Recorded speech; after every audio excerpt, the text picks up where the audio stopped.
என்னோட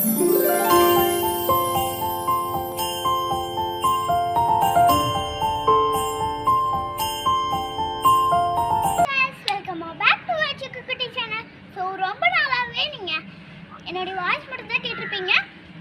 இன்னைக்கு நான் என்னோட ஃபேஸை பார்க்குறீங்க. புது புது வீடியோஸ் எல்லாம் வரப்போகுது. நானே அந்த கண்டென்ட் பண்ண போகிறேன். வந்து பார்க்கணும்னு நினச்சிங்கன்னா மறக்காம நம்ம சேனலை சப்ஸ்கிரைப் பண்ணிக்கோங்க. நம்ம சேனலை சப்ஸ்கிரைப் பண்ணுங்கள். கூடவே பக்கத்துக்கு இருக்க பெல் ஐக்கானை கிளிக் பண்ணுங்கள். ஆல் ஆப்ஷன் கொடுங்க. அப்போ தான் நாங்கள் இனிமேல் போடுற வீடியோஸ் நோட்டிஃபிகேஷன்ஸ்லாம் வரும். இப்போ இல்லைன்னா ஷேர் பண்ணுங்கள். நீங்கள் நம்ம சேனலை இன்னும் சப்போர்ட் பண்ணுங்கன்னு நினைக்கிறேன். நீங்கள் சப்போர்ட் பண்ணிங்கன்னா தான் பெரிய ஃபேமிலியாக சில்வர் பே பண்ண வாங்க முடியும். Now I am going to introduce myself. So என் பேர் சுஜிதா. நான் செகண்ட் ஸ்டாண்டர்ட் படிக்கிறேன். இப்போ தான் நான் ஃபஸ்ட்டு என்னுடைய ஃபேஸை காமிச்சிருக்கேன். இனிமேல் நிறைய சேலஞ்சஸ் வீடியோ, நிறைய ஷார்ட்ஸ் வீடியோ வந்துட்டுருக்கு. இந்த மாதிரி வீடியோஸ் பார்க்கணுன்னு நினச்சிங்கன்னா சப்ஸ்கிரைப் பண்ணி பெல் ஐக்கானை கிளிக் பண்ணுங்கள். லைக் பண்ணுங்கள். உங்களுடைய ஃப்ரெண்ட்ஸ் அண்ட் ஃபேமிலிக்கு ஷேர் பண்ணுங்கள். Keep supporting us.